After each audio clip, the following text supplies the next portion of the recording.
Hello, hello, hello, and welcome back to SPOILERCAST, a Hungry Gamers offshoot that aims to inform, entertain, and educate you on one particular release from within the geek culture universe.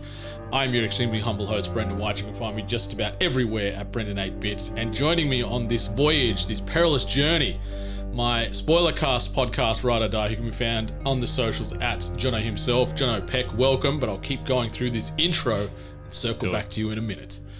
On this episode, we are tackling a game that was released on the 18th of October, averaging a Metacritic score currently of 83.5, developed by Asobo Studio and published by Focus Entertainment.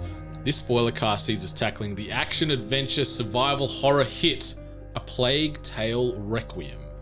And the setting goes as follows, listeners. Set 6 months following the events of the first game, siblings Amicia and Hugo de Rune must now travel to southern France to look for an island which may provide a cure for Hugo's mysterious blood disease.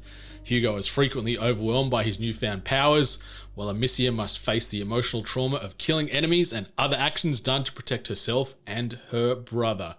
JP, welcome back to SPOILERCAST. How the bloody hell are you? I'm so happy to be talking about this game. Like, I've just been, we've been messaging about it, but trying not to talk too much. But we just wanted to talk about everything because there's just so much in this game. So we've been holding off, and we can just finally let it all out. Of course, spoiler free for the first little bit here too. That's it. We're trying to keep all our spoiler-centric thoughts well away from our sling. We'll sort of keep them tucked in our back pocket until the latter half of this episode. But yeah, listeners, if this is your first time checking out a spoilercast, the way this show works is the first half of this game, or this episode, or this podcast, I should say, Jono and myself will be talking all things A Plague Tale Requiem from a spoiler-free capacity. We'll then give you a hard warning and a hard exit point for you to step away, go finish the game, go do whatever you got to do, and then come back, because after that, nothing is off limits. We dive into all the nitty gritty and we spoil all those big, traumatic, dramatic moments. So JP, let's maybe start things off. We'll get some general thoughts. What did you think of A Plague Tale Requiem? Give me your thoughts now, please, and thank you. I loved this game. It far exceeded my expectations. There were probably medium to high based on the first game, which I didn't play at release. It was more like picked it up on sale maybe a year after it came out and enjoyed it. Thought it was probably 7, 8 out of 10 kind of experience, but still felt somewhat double A in that lack of polish that this game definitely has, I think. So for Requiem, I went in blind. I hadn't seen any of the trailers or anything. But yeah, I was really glad to finally play a game that was built for the current generation of consoles. Not having its feet in the two camps of, say, PS4 and PS5, like a lot of games do. Even Horizon Forbidden West and God of War Ragnarok, that's, not too far away. Knowing that it's been built to play on both consoles tarnishes it a little bit as far as what they can achieve, I think. So, yeah, seeing like thousands and thousands of rats crawling around in ways that wouldn't have been possible prior was pretty cool. And overall, I think that they're knocking on the door of Naughty Dog and Santa Monica Studio in terms of weaving narrative into gameplay and making every single moment count as you go through this experience. And I didn't expect it to hit me in that kind of way, and it really has that, like, if you're a fan of those PlayStation single player third person experiences, this felt like it was in that camp for me. Yeah, I'm completely in lockstep with you as far as everything you just said. Like, this game hits like a truck in so many ways and in so many scenes that aren't even telegraphed at times. There's just things that just occur and you're just like, whoa, okay, I beg your pardon, what's gone down here? Why do I feel these things? Or why did this moment just play out right in front of my eyes? But yeah, my experience with Requiem was of a very, very high standard. Like, I was a big, big fan of Innocence. I played it at launch back in the day, absolutely loved it. Completely agree with you that it didn't have the same sheen that this game does. And also some of the other AAA compatriots out there doing this sort of narrative-based action adventure. But this game, the fact that it can tread the line between action adventure, but also weave in a really great sort of like survival and horror aspect to the game. You don't sort of see that mix happen to this higher standard in the game space typically. Like, your Resident Evils and your Silent Hills, they can tell a good story, but they can't seem to have this type of emotional impact, at least on myself when I've played them. Like, and that's not a detriment to Capcom and Konami and such, but Asobo Studio and the writing team behind this game, full pass marks, like, yes. Top of the class. It is some of the best writing. Like you said, it's one of the most impactful narratives that I've played in a game ever. And it runs laps around anything so far that's come out this year from a narrative standpoint. Like, don't get me wrong, you and I both speak very, very highly of a lot of other games that have come out this year, but Horizon Forbidden West, which is a melting pot of everything that I fantasize about, I love that game, but this game impacted me more from an emotional standpoint than Horizon did. And that's, a testament to everyone involved. And I can't speak highly enough about this game. Yeah, I think they really did what a sequel should do, and they took it forward in like every possible way. They turned every dial up. It's more horrific, more gruesome, more emotional. It's improved in all of the technical ways as far as like the performance, the graphics, the gameplay. So I think that they should be really proud of what they've done, and hopefully people are drawn to it, because just from me raving about it on social media, for example, there's been a lot of people responding. It sounds like people aren't like leaping on this as much as they should be. So I hope that we can help turn a few people onto it. I hope so too. Like, and it feels very much like seeing that social chatter that a lot of people were hesitant to jump on to Innocence. Like, there's still been a few of my friends that have mentioned when I've been talking about it to them or on social, like, oh, I loved the first one. I'm so happy to hear this sounds great. I can't wait to jump in. But then there's other ones going, hey, I haven't played the first one yet. What should I do? There's certainly some curiousness out there. Yeah. And I hope that equates to a lot of people playing this game, whether it be through Game Pass or buying it on their other platform of choice, because it is a game that needs to be experienced. It is a story that is just so expertly crafted. And over that, 20 to 25 hours worth of gameplay, I was just riding this sea-like wave of emotions, that the happy moments, the adoring moments where there's these real heartfelt, silent moments between the brother and sister, Hugo and Amicia, and like really kind, warm, like just, it made me feel all the nice things. Then on the other end of the spectrum, there was parts where I was getting teary-eyed, or I was actually crying, or I was just like jaw to the floor. And the story overall was just, something that's going to stick with me for a long time. Yeah, I can't remember specifically what it was right now, but there was a moment where my jaw was hanging wide open. Like, did that just happen? I think I know what it was, but we'll talk about that in the spoilers.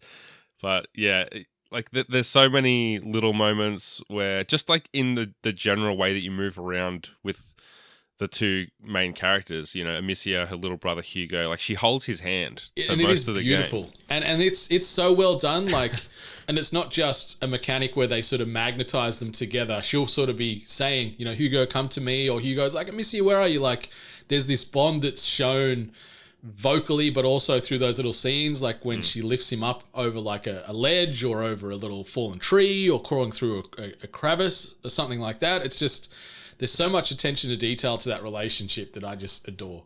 Yeah, and you said it on Hungry Gamers as one of your favorite kind of pairings or duos in video games, and yeah, like immediately, like Ali mentioned Joel and Ellie, and that's a great one that's kind of coming from a similar place, but I think Kratos and Atreus in God of War is one of those, and this is up there with those duos where you build this bond with a character that's you're caring for. Usually it's a parent kind of, or a surrogate parent kind of situation, but here it's just two siblings that love each other, and she is going through everything for this kid. To the point where I was even starting to question, like, is it worth what you're going through for this child, with all the destruction that follows? And they're the tough questions that make you sit there and think, like, what would I do if this was my little if I had a little brother or if it was my son or whatever. Like it really, it can draw those thoughts and emotions out of you in the way that it tells the story, which is, I think, a fantastic achievement for something that's set, hundreds of years ago to relate to two characters so well. Yeah, like it's nice to see that bonds are timeless. Like you said, this is set 600-ish years ago from present day, and there's things that you see and the emotions that these characters experience that you are firmly in their shoes going, I would be like this, or how would I be like this? Would I be able to handle this? Would I bounce back? Would I just let go? And it's just, it hooked me right from the jump, this game. And yeah, I just loved seeing Amicia rise and fall and rise again and fall, and just seeing the emotional toil that this young teenage girl carries on her shoulders, like it's literally the world on her shoulders. And just seeing the toll that takes on her, and it's played out subtly in big moments. And the actress that voiced her in the game itself, Charlotte McBurney, hat tip to her, because she nails it. The voice work, like all the lip or the mouth work, doesn't always emote as strongly as I wished it could, but the vocal delivery, more of that, I was in. But anything else you want to mention regarding the story before maybe we start weaving into some of the finer mechanics like the gameplay and weaponry and where applicable? As far as the story specifically goes, I thought that it was very rarely predictable, and there was a lot of twists and turns, and that was very much appreciated. Like, it's often in these games you kind of feel like the beats that it's going through, and that didn't really happen. There was a really big focus on the trauma, which you mentioned in the summary, like the emotional trauma that Amicia goes through. And I think that was handled as well as I've seen. Like, The Last of Us Part 2 was probably the game that comes to mind the most, and that was much heavier than it was here. But it still was an omnipresent thing that just was, popping up all the time and progressing through the game as things get worse and worse for these characters. And I love that. I think that that's such a rare thing to show the consequence of the gameplay and the things that you do as the player in the way the character behaves. And there was something that physically manifested in that. And if you think back to like Batman Arkham Asylum, that's a game about Batman. He's having like the worst night of his life. Basically, he's fighting all these villains. It all takes place over one day, and by the end of it, his cape's all ripped up and he's got like tears in his suit, and it's really cool to see that physical symbol of what he's been through. And in this game, we had a similar thing where, even though it's not over one night but a few weeks at least, Amicia takes a beating. She has wounds that stay through the game. Her hair changes based on different things that happen. And seeing those reminders of what she's been through really added to that overall experience of seeing the progression of the story. The only other thing I'll say about the story is, I guess it ties into like the environments, and I really enjoyed the variety of the environments. The first game was, from memory, very much all kind of like castles and cobblestone and villages, and kind of navigating those populated areas with a bit of countryside thrown in. But we had a lot more variety here as they travel across Europe. Without spoiling specifics. And I also liked that they threw you in with a variety of like traveling partners as you go through. It keeps it fresh because it's not just Amicia and Hugo the whole time. It's Amicia and Lucas, and then it's Amicia, Lucas, and Hugo, and then it's Sophia comes in, and Arnaud. How do you pronounce his name? Arnaud. I call him poor man's Matt Berry, because he was was hitting some very flamboyant. He's like 20% Matt Berry, which is still a lot.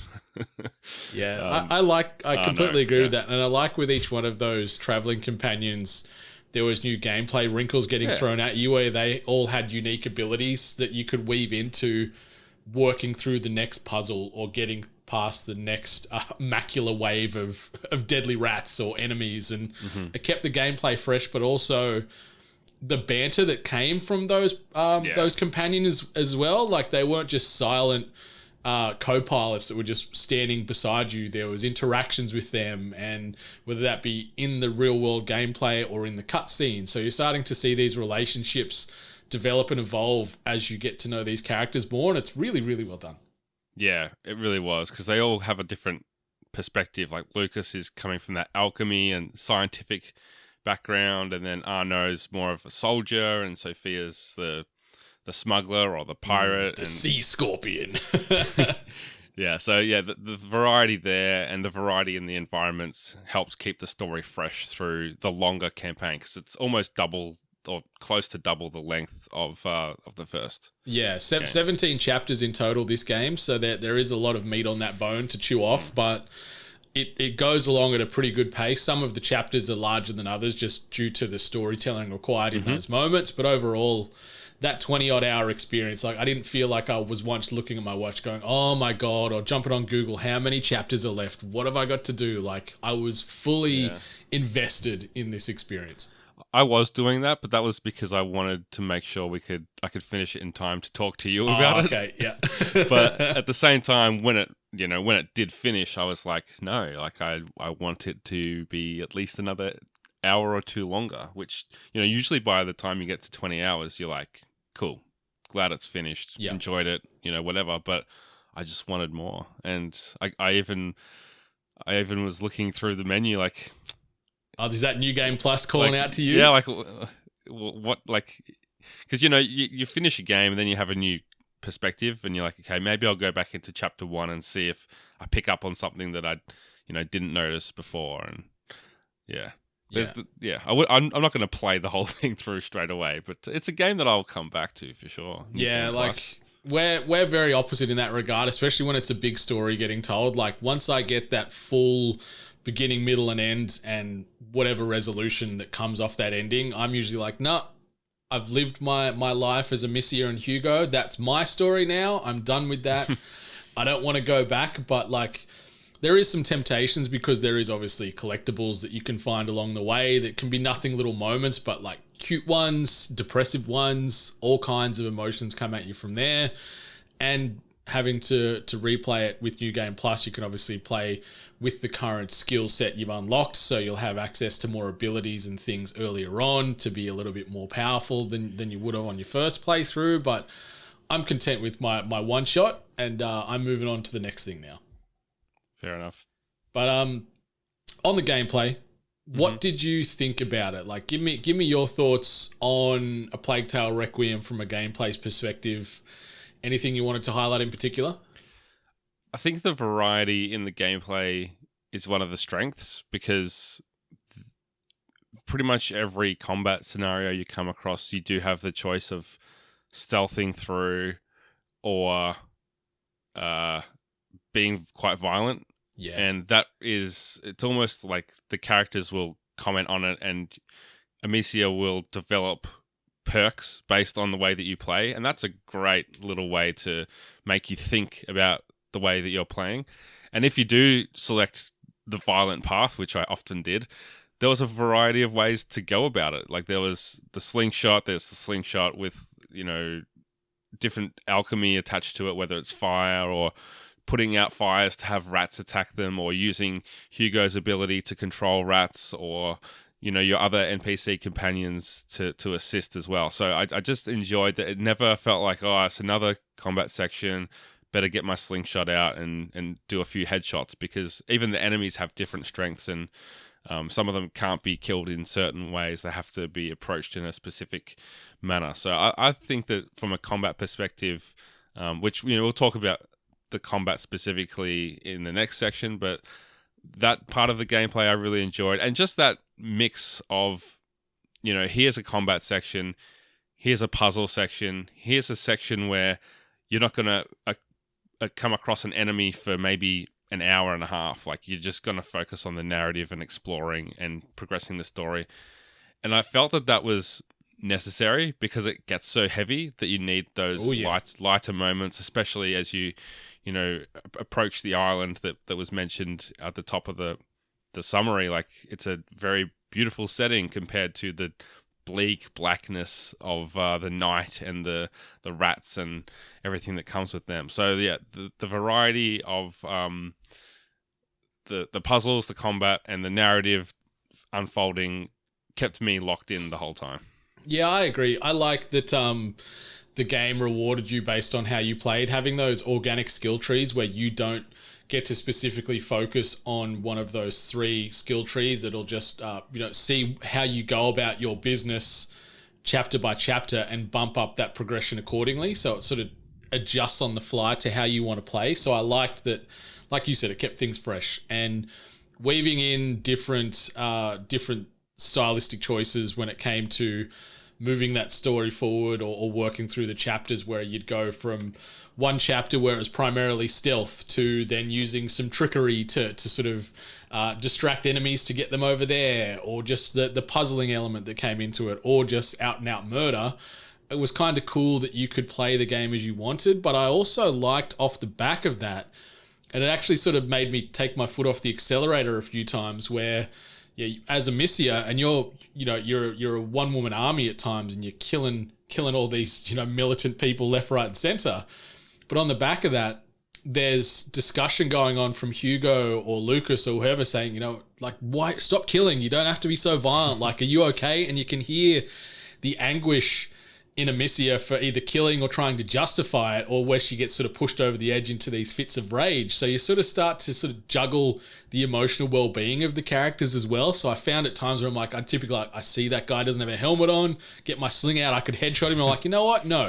I'm just going to try and stealth my way through this high grass, distract them over there, keep stealthing, and avoid adding to the body count. So I liked that there was this sort of moral compass this game made me play with a little bit too.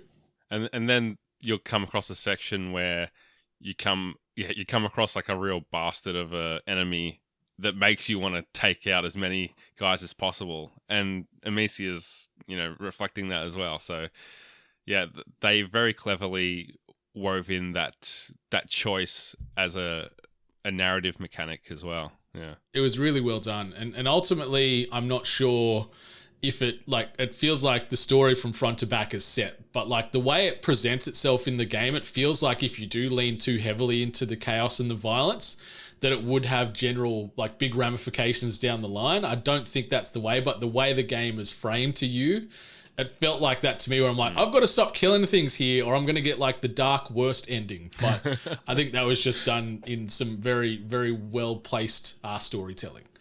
Yeah, I do wonder what would happen if you do a complete pacifist run, if there are different dialogue, not options, but if there's different dialogue that comes out of the characters if you play that way, or if you go a full violent run, if that's also different.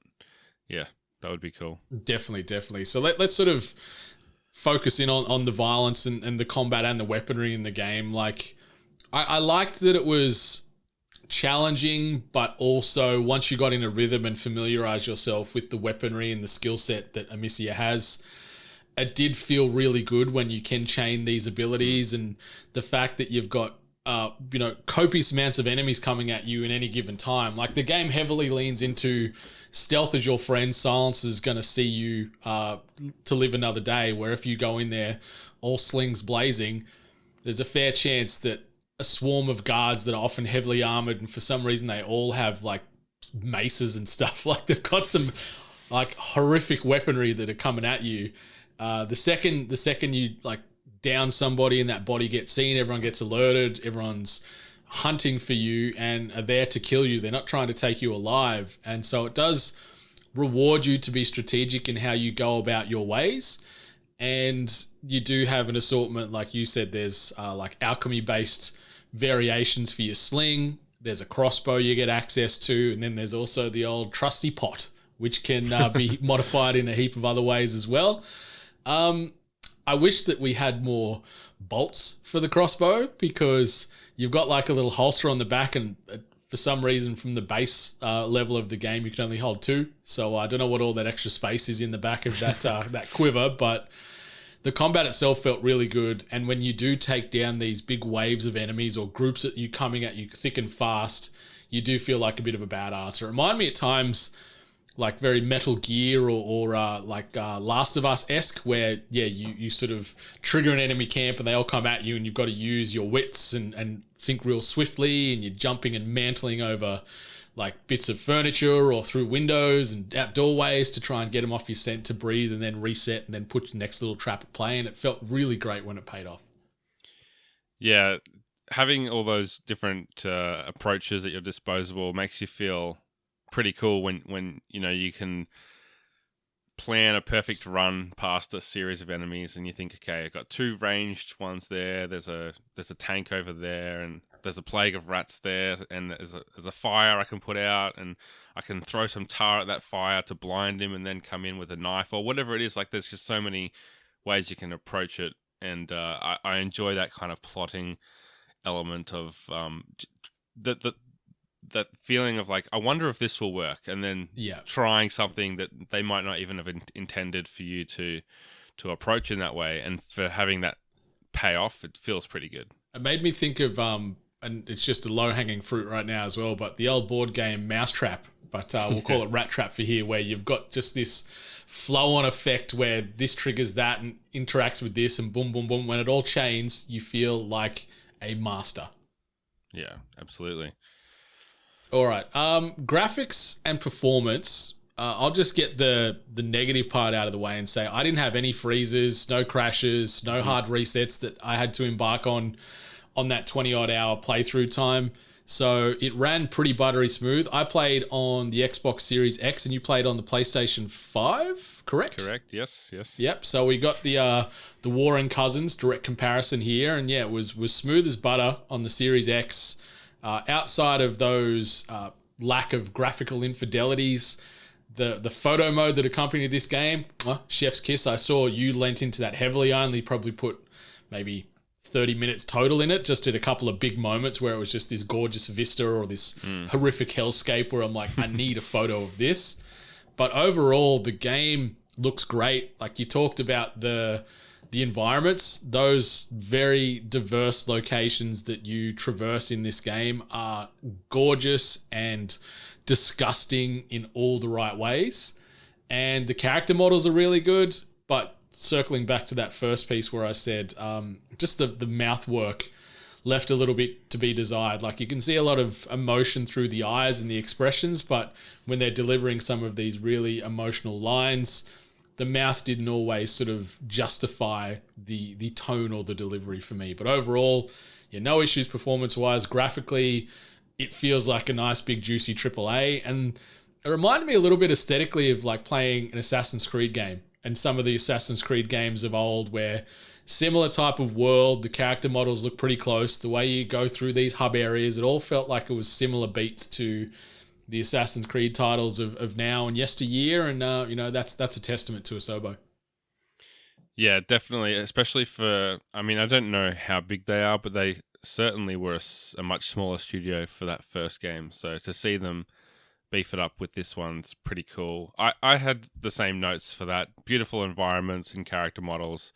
AAA, except for the lip syncing, which even, some AAA studios have difficulty with at times. It never took me out of the moment, and I think they probably knew that it was an issue, because after a while I stopped noticing it, and I don't know if that's because they kind of masked it or hid it or whatever it was, but like the way that they're still able to deliver such emotional moments despite not having that full AAA polish is really, really impressive.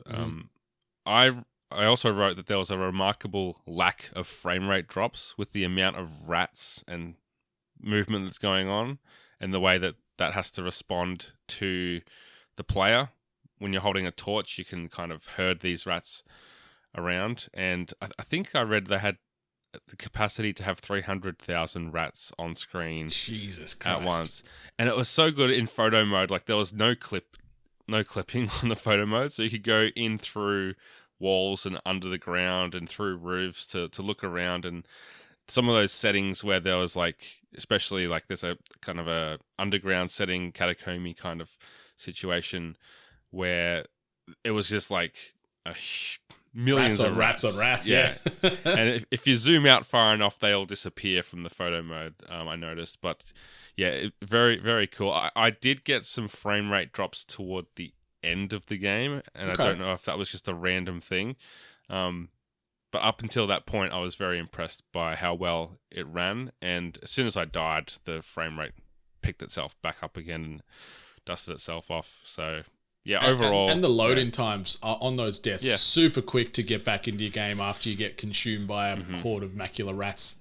Yeah, I died a lot, so very grateful for the quick loading times. Yeah, and something else that I'm very grateful for is the music and sort of sound component of this game. Like Olivier Derivière, I think is how you pronounce his surname.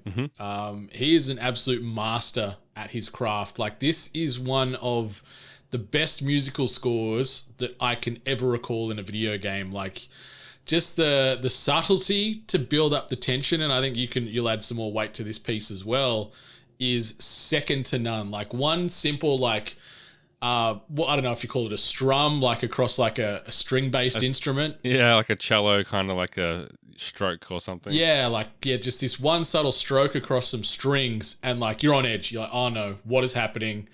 And this soundtrack and this music, it's like the heartbeat to the game and to the Macula.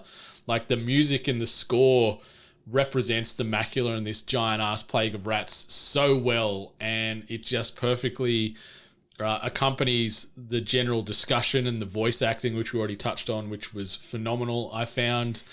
And yeah, I can't speak highly enough of Olivier Derivière. He is an absolute beast of a composer, and I just want to listen to all of his things forever.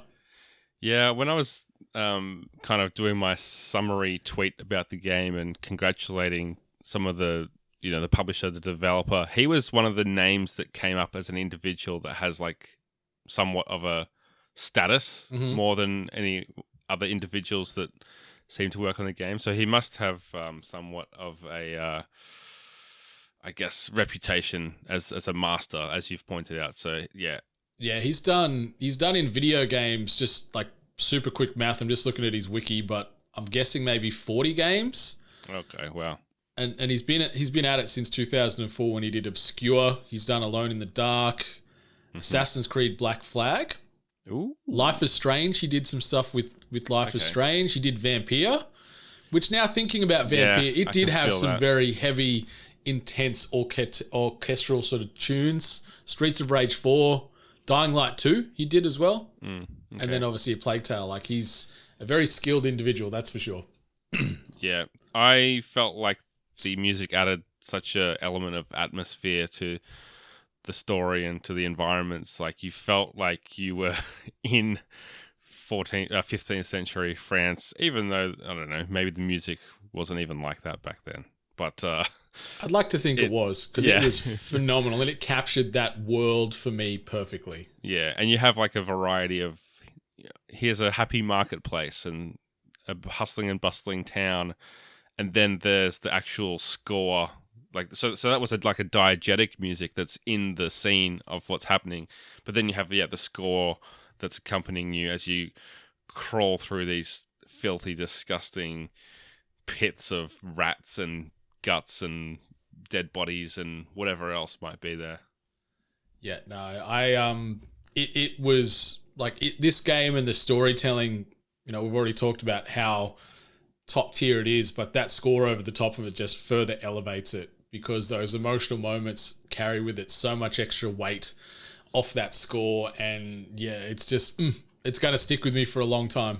Like, there's not many games, like scores from video games that I remember. Like, there's people in our circles that can say, oh yeah, Final Fantasy, these songs by this person, and know it off by heart. I couldn't name just about anything, but I'll be able to say, when somebody, asks me down the line, what's a video game score that you rate or that stuck with you? And I'll be like, yeah, Olivier Derivière from A Plague Tale Requiem. He's the man. And I'm feeling very happy that one's finally stuck after 30 odd years of gaming for me.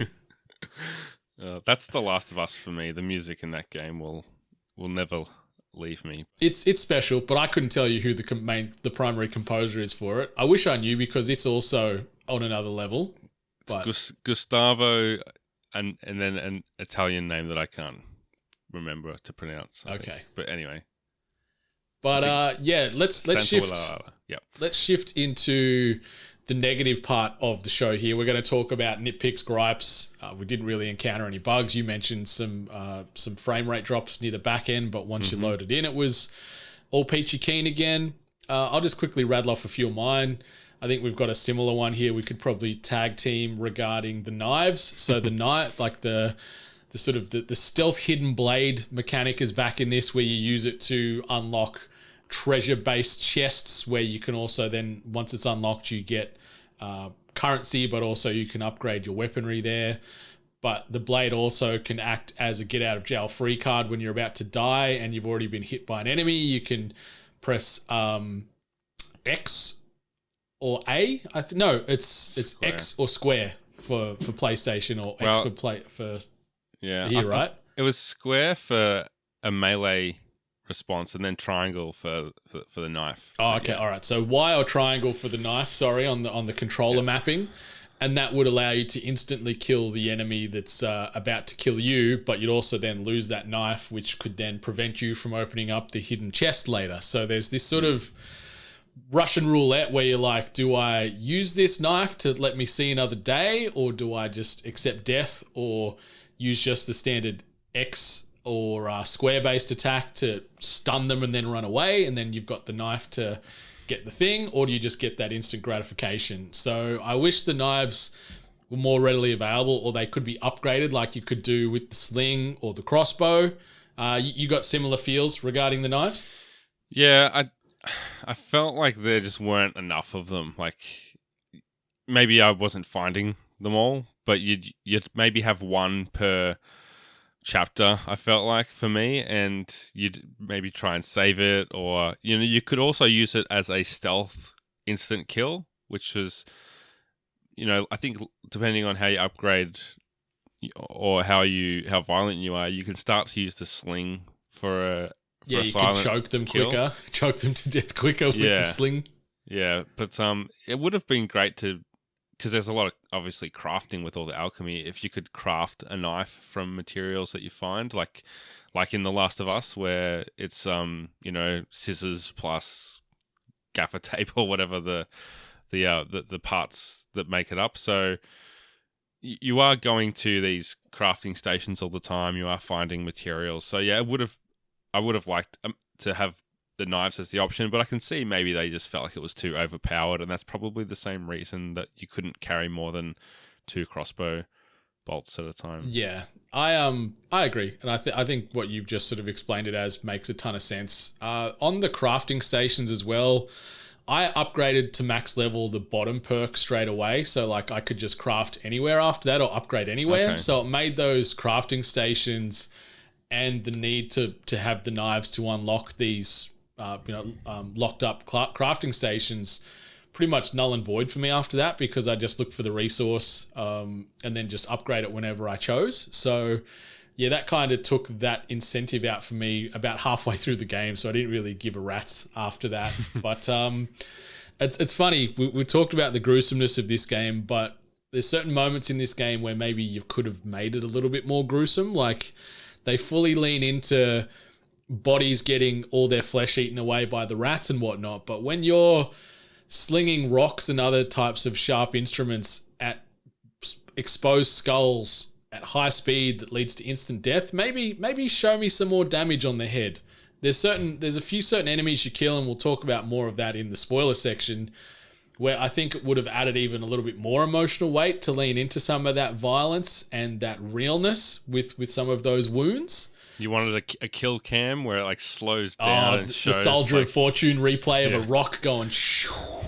Maybe not to that extent, but like to be able to walk over after I've killed this guy with a rock headshot, and you look down and his head's all fine. Maybe even just some blood running down the front of his skull. Like, you get the blood puddle behind them, but Yeah, lean fully into the horrificness, please. And then also, we did talk about New Game Plus earlier, but I've got no incentive to go back. So maybe if I was able to upgrade all those abilities in a singular playthrough, that would have been nice as well. But it still didn't take away from the fun I had in that singular playthrough. So JP, they're my nitpicks and gripes. Not major ones, that's for sure. Yeah, definitely. I mean, it's fun to nitpick. What did you think of the voiceover for Hugo? Because there was times where I was like, this kid's really annoying, as many child actors are. And then other times it was like, he's just a little kid. Like, it's fine. That's how I took it. Like, I didn't have any beef. Like, there was a few times there where I'd wished Amicia would slap him when he was carrying on. But then I'm like, you know what? This is how kids of that age carry on. So I get it. So I think it was really well handled. Like, we were talking before we recorded. Like, he was handled by a young chap named Kit Connor, who looks... No, not Kit Connor. He was handling Lucas, sorry. Yeah. Logan Hannan, or Logan Hannon. I don't know how you pronounce it there, but little Logan voiced Hugo, and I think Logan did really well playing the role there. Looks of the age, so similar tone and delivery you'd expect from Hugo, and yeah, I got no qualms with the little chap. Yeah, I'm trying to find out how old this young man is, but he played the same role in Innocence in 2019, so he's definitely prepubescent, we can say. Other nitpicks, I did not find Sophia to be any help at all as an NPC. I mean, she had an ability to cause distractions, but for people, this isn't a spoiler to say, she's the smuggler, the pirate character. Sea scorpion. I expected her to help me in the way that Arnaud did, where you could kind of sick him on people to attack, or that she could do some stealth attacks or something. But you're there as this 16-year-old girl taking out soldier after soldier, and she is standing there alongside Hugo or Lucas just kind of watching, and I'm like, do you want to start helping at some point?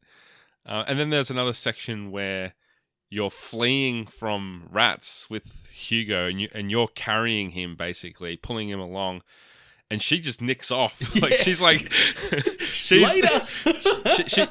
she's kind of like your guide to which direction to go. Like, there's a practical reason for her to be ahead of you, but in like the narrative sense, you know, I just come at everything from a narrative perspective as a writer, and I'm like, you don't want to like help us up the ledge or something? Like, you're the grown up and we're the kids. Yeah. And it's just like, peace out, I'm out of here, follow me if you can. If they added a couple little animations where you are lifting Hugo up the ledge and you could see Sophia's arm just help pull him up, and then she keeps running again, I think that would have really changed the feeling and the vibes in there. I didn't think she was useless as an NPC. Like, in those running scenes, felt like she was doing you dirty and just leaving you for the rats, but in the moments where you had to use her reflective powers, it was really cool, especially when you come back to Marseille later. I mean, to La Cuna later, or the island later, and things have changed, and you've got to use her ability to navigate your way through the darkness. I thought that part was really, really cool and on edge.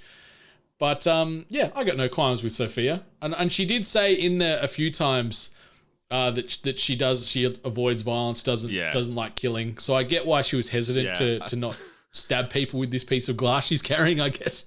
I think that was the workaround for not having her assist you in combat, is to have her like averse to violence. Yeah, she's a pacifist pirate.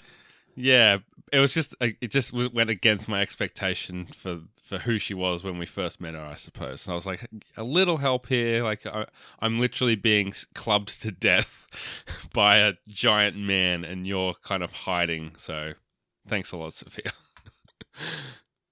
They also had they also had the old The Last of Us style issue where if an enemy sees one of your NPCs, there's no alert at all, and they're just like crawling straight past them in full view.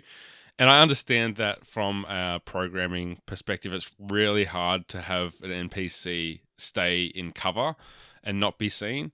But there are clever ways that you can kind of avoid that, because it does kind of break the immersion a little bit. It's forgivable, but it's just something. The last thing that I would complain about in a nitpicky way is the collectibles. So you had what they call souvenirs, which were these really cool moments where you come across something and the characters will talk about it, and it's almost like a world building exercise. And I missed most of them. I feel like I'm pretty thorough, but whether it's because it's like it's a secret that I thought I could come back to later and I couldn't, or if I went into door A instead of door B. I missed probably 70% of these things. Yeah, because there was 21 collectibles and 12 feathers, if I recall. And I got 12 feathers / flowers. Yes, and I got 5 of each of them. So I feel like I missed a lot of cool world building moments that maybe that will give me some incentive to go back and play again. I thought it would have been cool to have, as most of these games do, like little bits of things you come across where you can read like notes and letters and diaries and that kind of thing, but there wasn't really any reading. It's none of that, yeah, in this game at all, and that could be by design, where I guess in the 15th century not everyone could read and write, so maybe that was going for realism at the time. It's all about pictures, baby, and then a bit of Latin. Yeah, so maybe that's not a fair nitpick, but it did stand out a little bit. Like, I wouldn't mind learning about this world at my own pace. And often in games like this, there's too much of that stuff, and I start to ignore it eventually. So I guess some restraint was shown there, and they just kept it to those souvenirs that you find. Yeah, I like that. I think if you did stumble across various notes and books, it would get a bit too much. So I liked the more subdued storytelling through those moments where you unearthing these little scenes and little vocal lines through the collectibles, because there's some really cute moments. There's a couple where you're like, ooh, that's kind of actually pretty morbid, but it's really nice to see these interactions, whether it be Hugo and Amicia having it, or Amicia and character X or Y, and just the discussion based around that collectible. So yeah, I found I think 9 of the feathers / flowers and 16 or 17 of the other ones. So I found a good amount because I was constantly just digging around and getting off that beaten track. Yeah. One of those moments was actually in my more memorable parts of the game, which we'll talk to very soon in spoiler territory. So really well done, and yeah, it makes me wish that I'm kind of tempted to watch a YouTube video of all those moments, but then I'm like, do I save it for my next playthrough in a couple of years? We'll see. Yeah, like if you're going to play through it again, I think just wait. But for myself, that's probably never going to play this again unless there's some kind of weird DLC. I will maybe just go watch all those YouTube moments, because there were some really beautiful and tragic little exchanges there that are well worth your time. So JP, let's wrap up this spoiler-free portion of Spoilercast for A Plague Tale Requiem. Give me your final spoiler-free thoughts.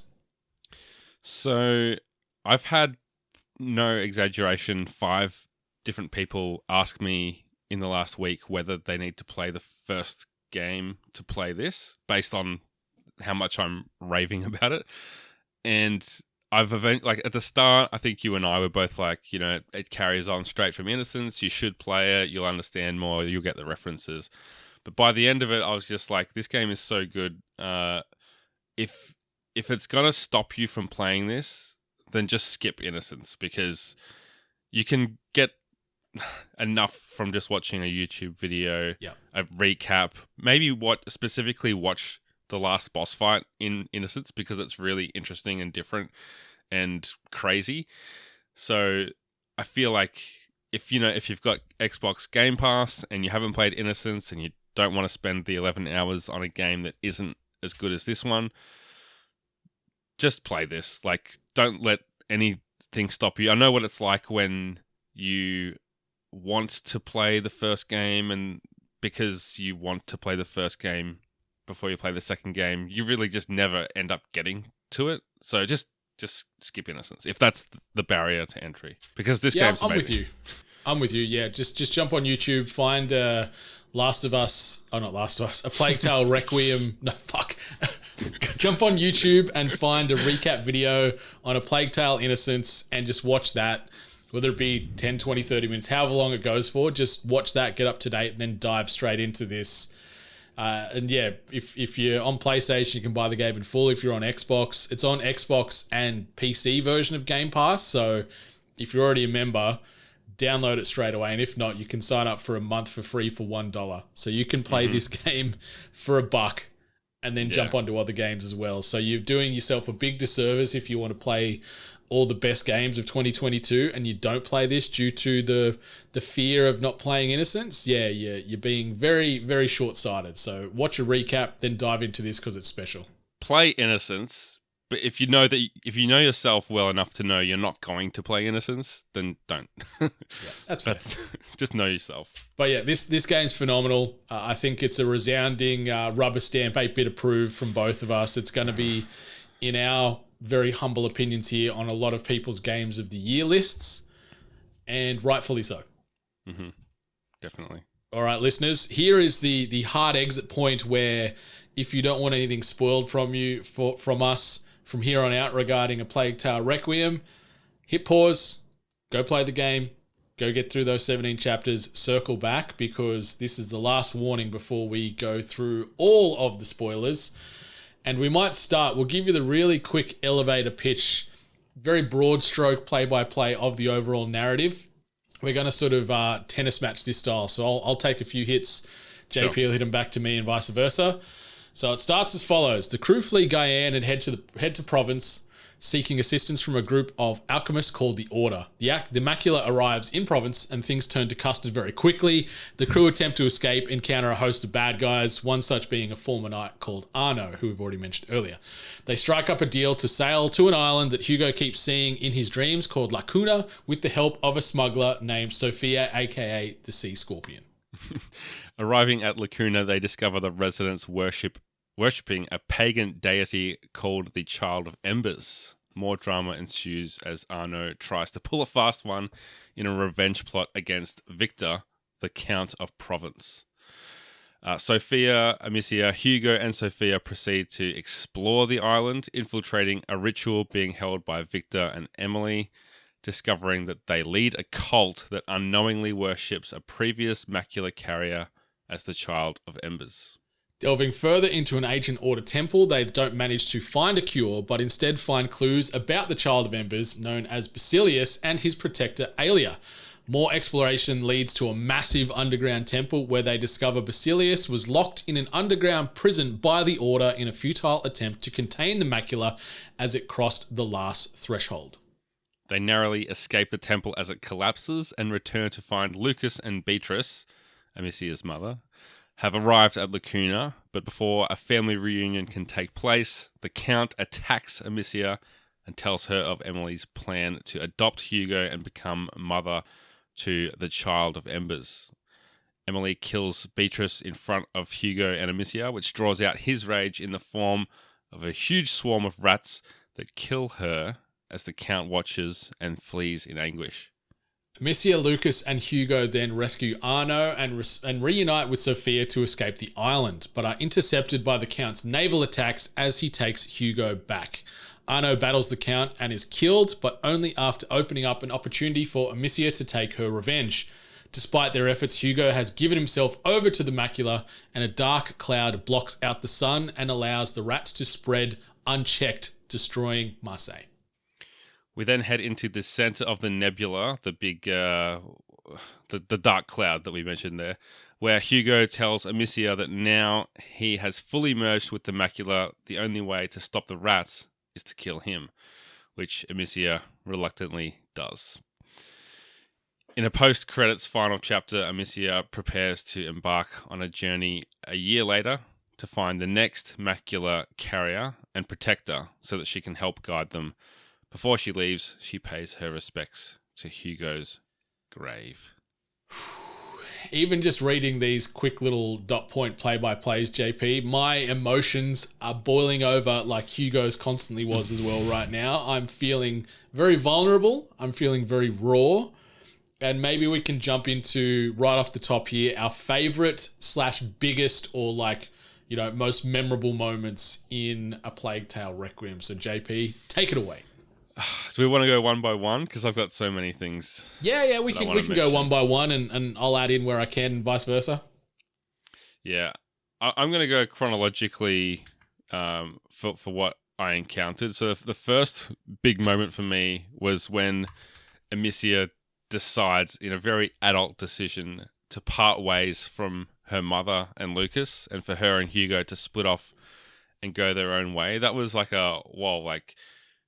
she really is taking on this role as Hugo's protector, like literally to the point of saying "see you later" to her mother. This isn't like in a time where they can just send her a text and be like, "We'll meet you after we're done." Like, she might never see her mother again, but she knows that to get Hugo the best protection possible, they have to part ways and do things their way. And that was a moment earlier in the game that I was like, it was an understated moment where they just looked at each other and there wasn't any dialogue about it. And it was just a look in her eye that was just like, this is what I have to do. And forgive me because it's I know that it's hurtful. And that just set the stage for the rest of the game and way more intense stuff that would follow after.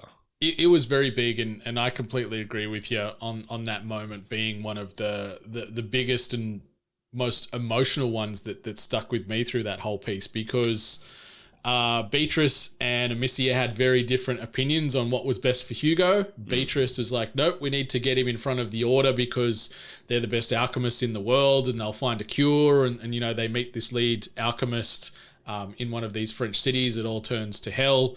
He dies in this, but before that sort of says, you got to get on this boat and, go down here to the rest of my Order brethren and it'll be fine. But on the back of him, trying to treat and make Hugo better, they're sort of saying, we're probably going to have to, lock you away and experiment on you and all this. And Beatrice, who is also an alchemist and ties into that methodology, gets the scientific requirement, but Amicia sees it from the human element. She's like, no way, this is my brother.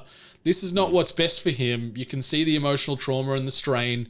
We're getting the hell out of here. I love you, Mum, but you're an idiot in this case.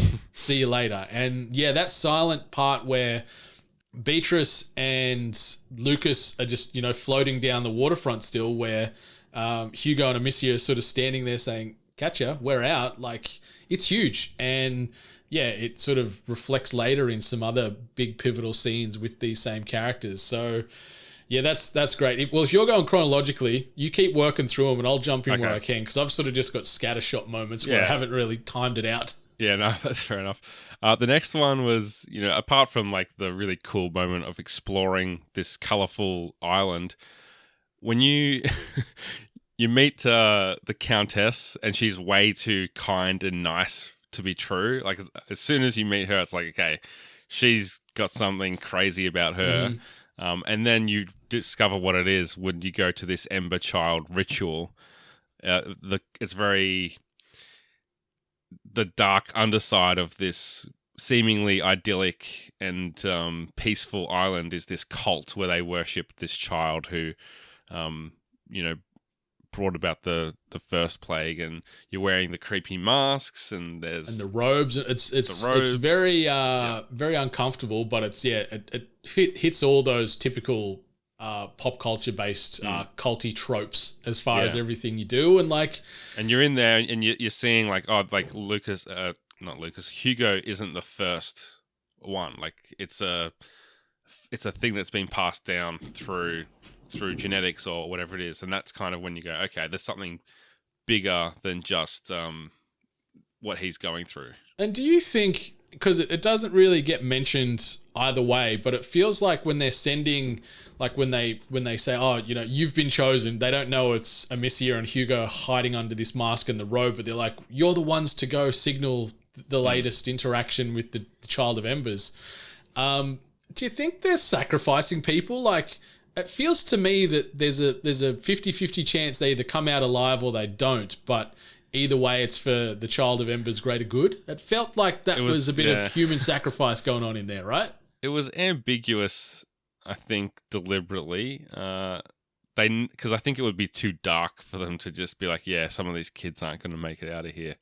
And they never chased after you when you disappeared or anything like that. So that is where I thought it was going. But yeah, I'm glad that they didn't go that way. Yeah, it certainly felt that they were alluding to it in certain aspects. But yeah, the scene then goes a little bit pear-shaped anyway. What's your next one after that? The next one was going into what I call the ratacombs underneath. Excellent wordplay, by the way. When I saw that in your notes, I'm like, I know that's not a typo because you're very thorough with your wording. I knew that was part of the play, so I hat tip to you there, young sir. I was going to call it rat catacombs, but no, ratacombs it is. And it's just like the deeper and deeper you get into these catacombs, the more disgusting and rat nesty it becomes until you find the remains of that original carrier. What was his name? Basilius. And that's such a sad, heartbreaking moment of his face is still crying out in pain, and just turned into whatever he's become. He's become with like the this Macula. husk, and he's chained up. Like he's in this giant big tomb area they've converted into a prison, and he's chained up. And that whole lead up to where you find Basilius, and they discover like Alien. They find like who was Basilius's protector. They see Alia's corpse there, and all these type of really powerful moments where Amicia and Alia have this kind of silent respect for one another, even though Alia died, I don't know, hundreds of years ago. Yeah. But she sort of was like, I know what you're going through. I know you went through. I'm so sorry for you. I can't remember the exact wording, but it was really, really powerful. But yeah, seeing Basilius tied up and then just connected to the giant Macula horror show that surrounds this tomb was it was gross, but it was great. Yeah, and then escaping that with like the big bulbous kind of like rat gestation pods, I guess, for lack of a better term. It was very alien-like, and it reminded me of like the collector ships in Mass Effect, where they kind of harvest all the bodies and turn them into different things. So really creepy, and escaping that as anytime that you're running, sprinting, and being chased by rats, I was just like, yes, this is excellent. It was great, but I'll talk more about that in another part here. There was parts of it where I was really on board with the running and the chase scenes, but then, yeah, others not so much. Sure. And then I suppose the next major thing would be when you have to watch Amicia fight the Count when she's very badly hurt, and he slices her up, and then you have to he cuts her ponytail off, which I don't know if there's like a cultural thing there, but I know like that's a pretty humiliating thing to do to someone, and then forces you basically to watch your mother die. And I think that was my jaw drop moment. Mine too, because it happened out of nowhere. Like I didn't expect to see old Beatrice get her throat slit, especially with you right there at the forefront. And then obviously Hugo sort of comes out and sees what's happened seconds later as well. And that was a big, big emotional moment for me. Yeah, that was, and it was also like, there was a couple of moments in this game where I was like, is Amicia going to die? She should have. Seriously, especially after that scene. Like, she got cut up a couple of times there.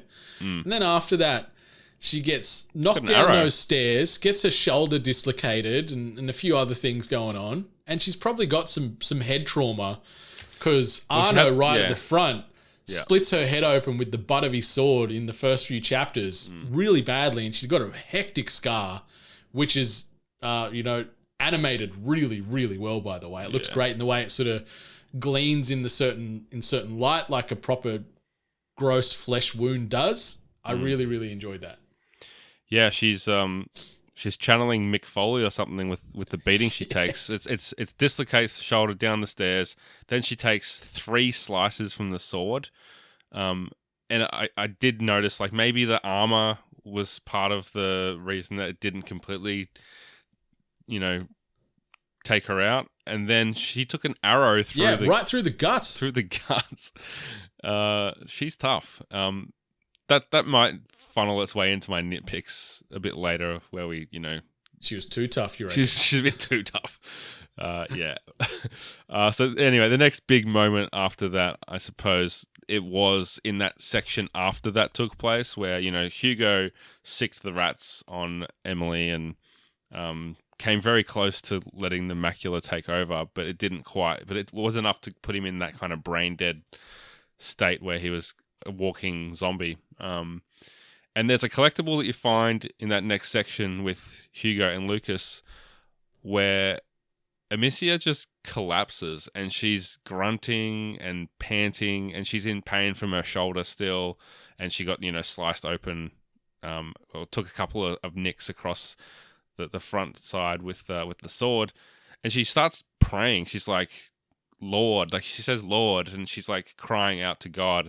And I just feel like that's such a human moment of vulnerability, to show that in an optional sequence that a lot of people may not have even experienced. It really stuck with me because that was something that captured the trauma of what she's going through, the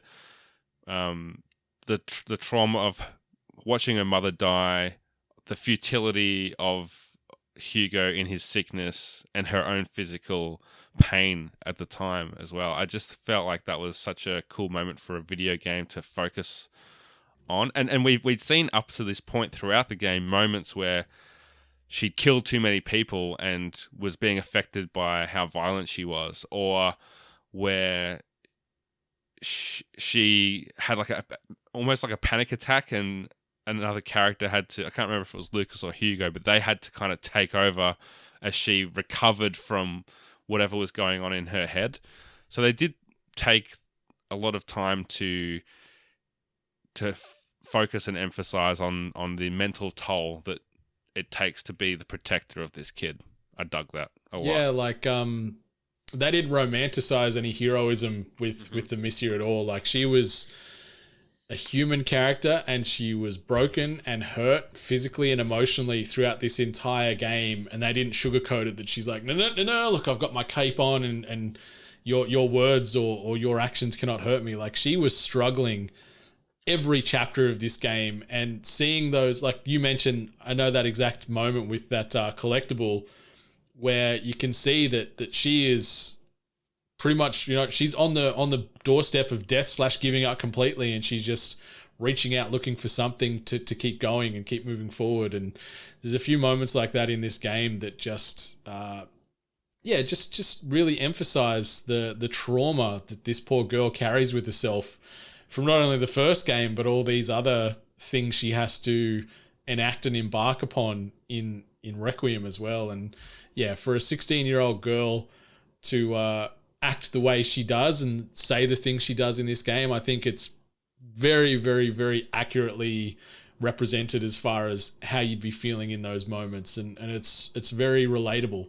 Like, I'm not saying as in like I've killed people and survived hordes of rats, but like I feel I can very, very, very strongly empathize with how she's feeling in that moment, and I can get down to her level and feel equally as horrible as she was in those moments. Because this game made me shed a few tears a few times, and that was one of the scenes where I got a little bit watery in the eyes, and I just wanted to try and give her a big hug, but I couldn't. And you just got to watch it play, and you can't move the character in that moment. Like, you can't go, all right, I'm done with this, and try and move the joystick forward and keep going. You actually have to let those scenes like play out, and then she regathers and gets back up on her feet and then moves forward again, and it's very, very powerful. Yeah, absolutely. The next thing, I didn't write this one down, but the death of Arnaud was a tough one to swallow, because he's a character that you hated, then loved, and then hated again, and then loved again. And the Matt Berry-ness of him, I loved him. I just loved that guy, and his sometimes quirky humor and just lines that you don't expect from someone that was coming across at the start of the game as the main villain. So for him to sacrifice himself, followed up by you getting to finally take out the Count with a slingshot. Where there should have been a big, violent, visceral impact on that skull of the Count there. FYI. Yeah. Did you want to say anything about that Yeah, scene? I loved Arno was great, and I liked seeing the evolution and the de-evolution and the evolution of that relationship where they didn't trust Arno at first. Amicia saves him begrudgingly because Hugo's like, no, you can't let him die, down in one of these macula nests. And then you see this bond develop as they travel across countries and share the sea together. And then seeing the moments, not only just with Arno, but also with Sophia and Lucas, the moments they have with Hugo, like the way they talk about him and the interactions they have and the adoration, the love they all share. Like, there is this very big misfit family by the end of it, where they're all there doing what they can to try and support and help Hugo and then Amicia at the same time. And I really loved this very misfit surrogate family that Asobo put together, because the characters, it's not a huge ensemble of sort of lead characters, but they're all very memorable and they're all very unique and flawed and great. Yeah, definitely. And that takes us to, I guess, what you'd call the ending of the game.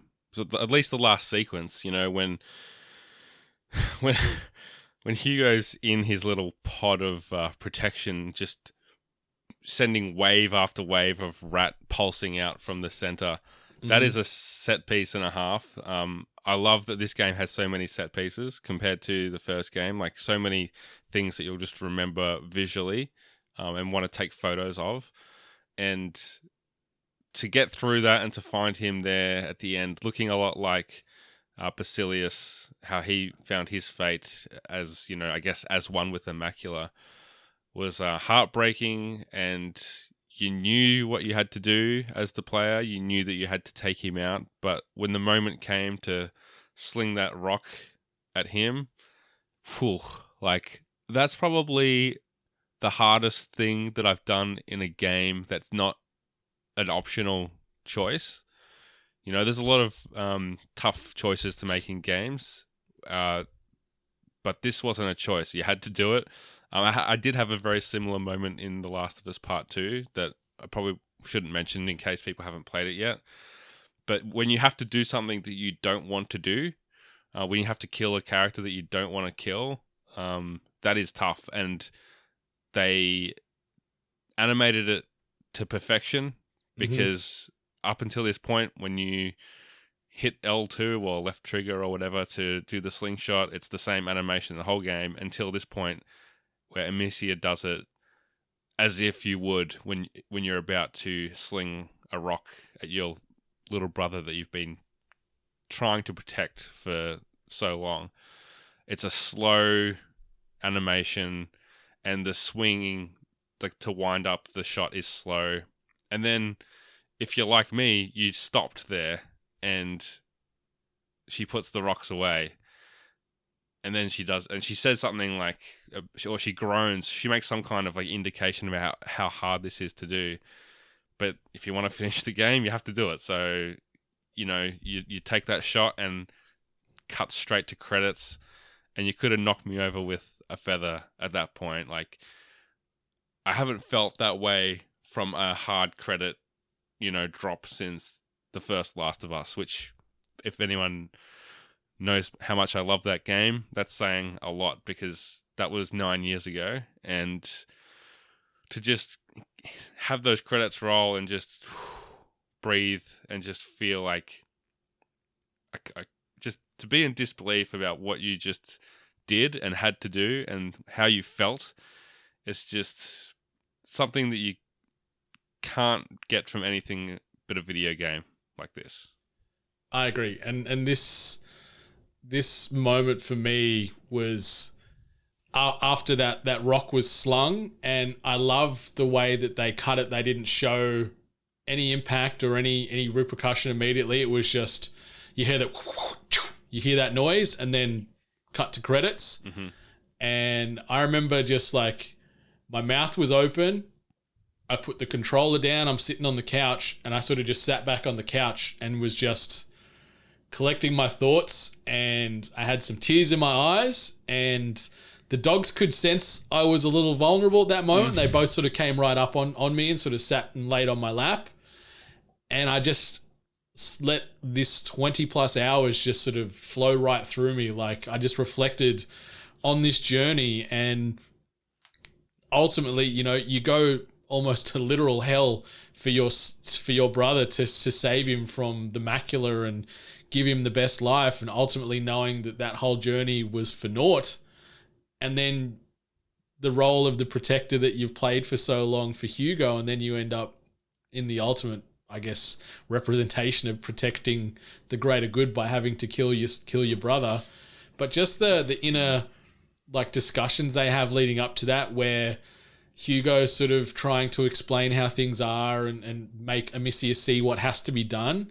And just seeing that storytelling and just this wiseness somehow coming through this, I don't know what, 8 to 10-year-old kid. I don't know what the predicted age is meant to be for Hugo, but he's a young pup. But the wiseness and the realization in him and Amicia to know what ultimately has to happen to save the world just sunk me. Like, I had concrete boots on, and I was at the bottom of the ocean after this thing. Like, I was just like, my emotions, Donald Glover community meme all over the place. And like you said, there ain't many games that hit you like this. We've played hundreds upon hundreds of games in our collective gaming careers, and this is right up there with the best of them as far as the emotional weight that it carried on my back the entire time. And this is going to stay with me for years, I think, this game. Yeah. It's impossible not to carry that with you after the experience that you go through. And yeah, it does make you, as I alluded to earlier, like, ask these questions, like, you know, how much would you sacrifice for one person that you love? It is very similar to the you know, The Last of Us again, in that way of, like, is it worth going through this, putting other people through pain to save someone that you care for?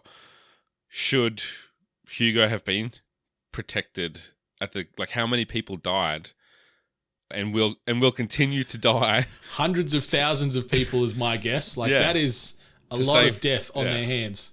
To save this one kid that eventually he's just going to die anyway. Like, she could go back into, it's like, it just messes with your head, because I don't know that Amicia would do anything differently necessarily, because you have to do what feels right in the moment, you know? And I like I said earlier, like, I can walk in her shoes indirectly and completely relate and understand to the choices she made to protect. Like, Hugo is everything to her. Like, we're talking about Beatrice, the mum, who's just an add-on character for the most part. Like, it's the mother, but we watch these games play out. Amicia takes on more of the motherly role than Beatrice does. And, you know, that's not disrespecting actual, you know, family lines and stuff like that, but she is the sister, the mother, the protector, everything to this boy. And to ultimately have to take his life after taking hundreds upon thousands of lives leading up to that moment, you got to feel for the poor girl. At 16 years old, to have all that with her for the rest of her life is a lot to undertake, that's for sure. Yeah, definitely. We could talk about that all day, and words really can't do justice to the emotion that you go through with an ending like that. I just think it's a real feat in storytelling, and it doesn't feel cheap. It doesn't feel like they've manipulated you. Not at all. It just hits, and the pacing of this game and the way that the story beats go from one to another. I know that it's not getting like 10 out of 10s across the board, like a lot of games with that kind of emotional gut punch do. But to me, like, this story is up there with The Last of Us and God of War, and that level of emotional storytelling. I completely agree. Fantastic. It is up there with the best of them, and it tells a better story than 99.9% of games you'll ever play, I think. Yep, can't disagree.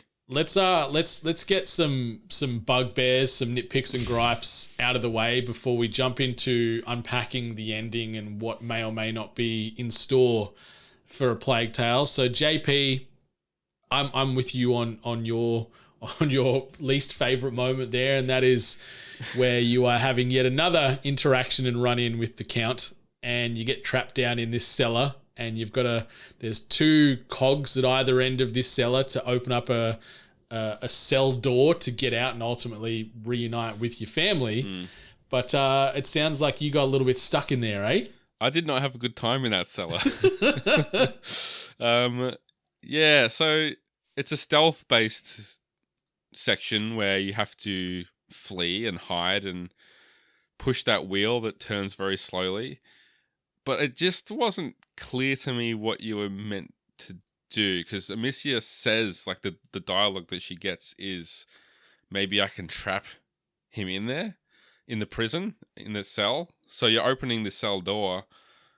It took me long enough just to open it because he kept, like, I guess I wasn't patient enough and I kept getting caught. But anyway, eventually open it, I run through with him chasing me, and I run straight past the door to the other end, thinking that I have to, like, get him stuck in there and go back and close the door with him behind the bars. And of course he caught me in there because it's a narrow space and there's nowhere to run. So the next time I sneak in there when he's at the other end of the room, and I see there's actually a door I can just go up to and interact with. So yeah, I didn't have fun in that section, and it was one of those boss fights where in the game up to that point there hadn't really been boss fights, and that's something I didn't mention it in the combat section, but I really enjoyed the waves of enemies versus the boss with the big health bar kind of approach to combat that games sometimes take. And this just felt more like that, where, you know, anytime that a game takes away your ability to attack, you feel a bit more helpless. It was very effective in having her injured and on the back foot and trying to escape, but that bit as the kind of, you know, meant to be the exclamation mark in the chapter as far as the gameplay, and that escape from him, it just fizzled for me because it took so long. It sucked the momentum out. Fortunately, it followed with a really powerful scene where, you know, we mentioned cutting off the ponytail and the death of the mother. But yeah, it would have, you know, it would have bumped the game down like half a mark out of 10 for me overall, just to have something potentially so powerful. You know, it still achieved that, but it was a bit tarnished by frustration leading up to it. I had some frustration in that scene, but for a very different reason. And that was because I think the coding for the paths, he was like, you know, he's circling around, like, you get in there and then you're trapped and you've got to, push these two wheels at either end to open up one or two of these doors. But when I was hiding, he wouldn't, like, widen his search area. He wouldn't, like, because it's a big room. Yeah. He was just sort of kiting around the one table I was hiding under. So I'm like, what could I do here? And then I'd get out and I'd get up to the wheel, do a little bit of a push, and then hide again. And then he'd just kite that area over and over and over. Like, he wouldn't, and even after the visibility or the stress level of an enemy, it's, you know, it's a white little teardrop icon, and then it goes to yellow, and then it goes to orange, and then red when they can see you fully. It'd go back to the neutral again, but he wouldn't just then resume his general room search. He'd just stay in these areas on a couple of times. So I'd only get up to be able to turn the wheel for like half a second, and then I'd have to run away again because he'd be 20 meters away. So that area took a long time for me to get through because I had to literally, like, chip, hide, wait for it to do that, time it again, chip a little bit more, hide. So it added to the stress, but it also added to the frustration because I'm like, the coding is not working right. He should be now over there checking that area instead of just circling this 20% area over and over again. So that was frustrating for me. Yeah, I think that was probably by design, even though, there was some funny stuff happening in there, like with the AI as well, where he'd see you go under a table and then you pop out the other side crouching, and he'd look under the table and he wouldn't see your feet and legs on the other side of the table. He'd just be like, oh, where'd she go? Yeah, yeah. and then he'd go off looking for you somewhere else, and it's like, I'm still here, but I did exploit that. Yeah, so that was a bit annoying. Also, some other parts where probably about midway through the game, and you've lost your items again, and you're trying to find some weaponry to fight a heap of enemies and get out, and you're walking through this storeroom, this like military storeroom, and you're hunting for your sling or something to protect you and Lucas from, and then you're like, Amicia is like, oh, look at all these swords and look at these staves and spears. I'm like, pick up the bloody sword then. Take the dagger with you. But no, she's got to find the trusty sling. Yeah. That annoyed me. And you mentioned earlier in the parts you liked, some of the running sequences, it felt like there was too many of them. And occasionally, because it'd shift from, you're either running, south-north or north-south. Right. And when it shift perspective from the south-north and then to the north-south, it can be a bit jarring because you can't see what's in front of you. So being able to know which way to turn, and, I know it's there to add to the suspense, but there was a few times where I'd like clip a toe on some rat tail or something, and then it'd just derail my momentum, and then I get eaten by this wave of Macula rats. But there was a lot of running sequences. I reckon there'd be close to a dozen. Yeah, that sounds about... yeah, pretty much every major set piece had its own little section of having to run. I didn't mind it that much. I'd often stop and take some photos in photo mode at those sections.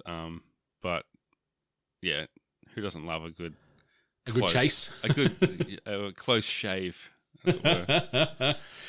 All right, well, let's move into unpacking this ending. So you talked about in sort of the notes there, as far as in the post credits, you've got a final chapter set a year after the events where you had to take Hugo's life, and Amicia made her way back to the house out in the wilderness up on the cliffside that the mother Beatrice owned and alluded to, and that was the plan, to go live in isolation in the woods. And so you're out there living there, and then took Hugo with her too. Yeah, took his body all the way there and buried him in this gorgeous open area, which you go see because Sophia comes up and she's got a couple of horses, and you're about to go off to find the next carrier and protect her. But before you do so, you go up to Hugo's grave, you grab his pendant that he was wearing, you put his necklace on. Really, really, really beautiful moment. And then after that, though, we get another scene in a post-credits fashion where you're seeing a child in modern day, so we're talking, 2022 or whatever, somewhere around our timeline now, where a child is strapped up to a ventilator and you can see signs of the macula on the child's skin. So, JP, how are you feeling about a third entry potentially into the Plague Tale universe, but set in modern day? Are you excited for something like this? Yeah, yes and no. So, have they said that they're making this third game? They haven't, but I don't think you can have a tease like that and not be pretty confident that the third one's coming. I feel like that's almost like the classic horror movie ending where it's like, but the thing's still there, and it just leaves the door open, really. That's a pretty standard trope in horror, as I'm sure you would know more than anyone. But it could also just be a statement on, destruction will always find its way back into the human race or whatever. But if it is alluding to a modern day sequel, or in the past 50 years, then that would be a way to keep it fresh, I suppose. Part of what makes this series interesting is that it was set in the 14th century. It's not a period that we get a lot of outside of your Assassin's Creeds and a few franchises like that. So I wonder if it would lose some of its appeal to have to redo all the mechanics and find a way to modernize what is a game that's very 15th century. But it would definitely make it stand out from what they've done so far. and we were trying to research different plagues through history before we recorded, to see if Amicia would have found another carrier and protector to help, as she sets out to do in that epilogue. And I mean, maybe it's possible that if they're sticking with real historic events, she finds a protector and carrier that she was able to help, so that the plague never spread to the extent that the Black Plague and the Justinian plague did prior to that. So yeah, there's a few different ways they can go with it, to either keep Amicia and Sophia and Lucas in the story, or to start fresh with something completely new. But based on how good this game is, I would, whatever Asobo Studio does next, I'm going to be signing up for it, because I'm with you. Yeah, they've won themselves a couple of new super fans, I think. I think so. Like, I cannot speak highly enough of this game, and if we do get a third entry or a spin-off, like, I wouldn't be upset if that was the last we had to do with Amicia from a central character standpoint, because I think the story that gets told of her experience over these two games and the character and the evolution of her is perfect. It's phenomenal. And if that's it, if that's the story with the bow on, full stop, the end, okay.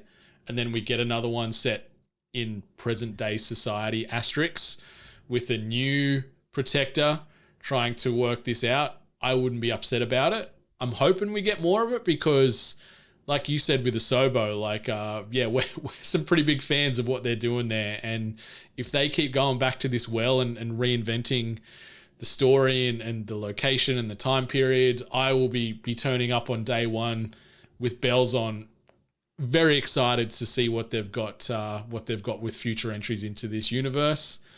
I think that we will get a third one, and I hope we do. But yeah, if they decide to leave Amicia at home, I think that's more than fine, because that girl's been through too much. Yeah, it might depend on how the sales go, whether they think there's a demand for that, or whether they want to try something new. There's so many factors that can go into whether a studio makes a sequel or not. But what would you think about if they went backwards and they maybe, I mean, we kind of know how the story ends for the original Child of Embers, but yeah, they could do an Assassin's Creed kind of thing and go back further.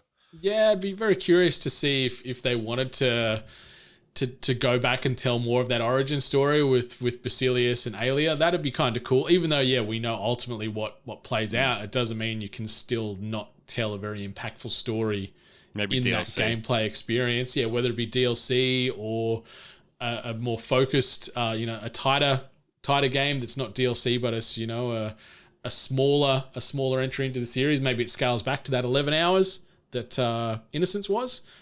But yeah, I want more of this world. I want to know more about the Macula and its origins. Like, how did it come to be? It never really got fully explained. Yeah. Basilius is certainly, patient zero, but how did this come about? Like, is there some supernatural elements? Is there some other stuff at play here that they haven't really touched on here or there? But I would love to have more of this because I'm full. Like, I've had a great serving of A Plague Tale Requiem right now, but I'm ready to go back for seconds anytime it gets served up. Yeah, absolutely. There's and this can kind of double up with starting to wrap things up, but the rats is such a unique mechanic to be able to manipulate them, to have them as either your friend or your foe based on the situation that you're in, whether Hugo's controlling them, whether you're using them to attack other enemies or to kind of form a path that you need to get through them. Like, it's such a unique thing compared to your run-of-the-mill third-person stealth adventure game. Yeah. Completely agree. And on that front, really quick, before we jump into our respective last words, when you do end up having Hugo learn to control his rat powers, let's just call them, did you use them much? Because obviously you get a little bar there where it sort of says if you use the Macula powers too much and control these rat armies, it can lead to Hugo's potential demise. When the second that little prompt come up, I'm like, I'm not touching this. I'm not, because it was the same thing. I thought maybe the story isn't as on rails as I thought. So I'm like, no way. I'm not going to upset this apple cart. So I just sort of stealthed and navigated my way through most things with Amicia because I didn't want to ruin this small kid. Yeah, I used it. It was way too much fun not to. It was really fun. That was the problem. Like, I felt like one of those people that buy collectibles and toys but don't take them out of the box. It was like that. Like, I had this rat power just sitting there in the box, but I'm like, I can't touch it. I got to leave it there. It's going to add more value and it's going to be better for me if it stays in the box. I think if you let that bar get full, it would be like a game over. Like like Hugo would become one with the Macula again. Yeah. So yeah, I used that whenever I came across an enemy that didn't have a lantern, or if I could put out their lantern, then I'd sick the rats on them because it just saved me some ammo. In terms of, those rats could take out heavily armored guards or whatever. They're pretty overpowered. And it was really cool controlling the swarm and having rat vision, and you just like flying around on the ground like a big rat snake. It was really cool. Climb up walls to an extent and stuff like that. So yeah, it was cool controlling the rats. I'm trying to think of other games where you can take over animals and control them. It's always a fun little mechanic to throw in. Yeah, but it's usually like a singular entity, not a whole plague. But very unique mechanic in A Plague Tale. So Asobo, it's knocking it out of the park. JP, what's your last word on A Plague Tale Requiem? My last word is that this is my second favorite game this year so far. But the more we talk about it, the closer and closer and closer it edges up to Horizon Forbidden West. I mean, we both loved Horizon. I think I probably had more gripes with Horizon than this. And being such a narrative-based gamer, I think the story in this game is my favorite story this year. And I don't know. Horizon was so perfectly made in other regards, separate to the main quest, that, the side quests and, all those things just built such an amazing world that edged it up there for me. So I think, it could just be recency bias that I'm tossing and turning. But yeah, ultimately, I've got this as my second favorite game, and it could be edged out by God of War, Ragnarok very soon. So we'll see. But it's probably my surprise of the year because I didn't expect to love it. I was looking forward to it, but I didn't expect it to have a place in my heart. If my heart has a shelf and I only put a few games on the shelf every year because there's only so much room in there, then this has now got a spot on the mantelpiece. Ah, it's very sweet. I'm with you. Like, this game ultimately, like we feel pretty confident that Ragnarok's going to be a special game too. So it feels like it's a 3-horse race between Ragnarok, Requiem, and Forbidden West as far as our respective top threes and the order that they ultimately fall into. This game... Sorry, Elden Ring fans. Yeah, like Elden Ring's great. It's my number 4. Like JP saw the list I've been working on. It's sitting at 4. But Horizon looked and played better, but the narrative in Requiem is far better for me, especially just the emotional weight that it carries. So it depends on what you're looking for. What do you prioritize in a game?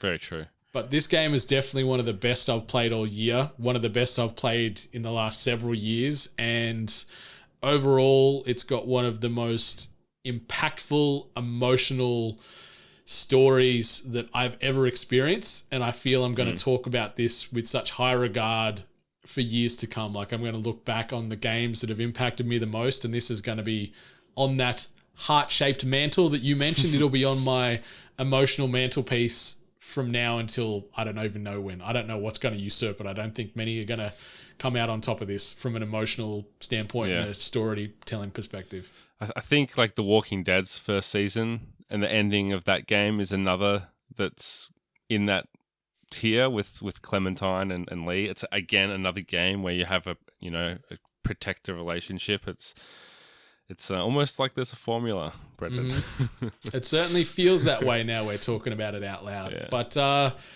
8-Bit Nation, A Plague Tale Requiem, as we've said throughout this last, 100 minutes of record time here just about. It is a very special game.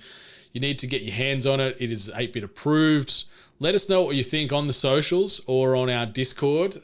Just hit us up either through the public messages there or direct message at We Are 8-Bit, at Brendan 8-Bit, at Jono himself, because I'd love to get more impressions and feelings on this game because it's special, and the more people that talk about it, the more chance we'll get that third game or more DLC or more content for A Plague Tale, because I needs more. I am like those rats. I am ravenous right now. I need to consume all of the content. But JP, anything else you want to say before we close this episode down officially? I'm trying to think of a rat pun, but I got nothing. Keep it cheesy. Radical. Radical, man. But yeah, 8-Bit Nation, thanks as always for stopping on by. Be sure to rate, review, subscribe this podcast, as well as all the other podcasts you listen to on the regular. Those ratings and reviews help keep the emotional lanterns on in our hearts and keeps us safe from the macula. But until next time, may your stories be spoiler free.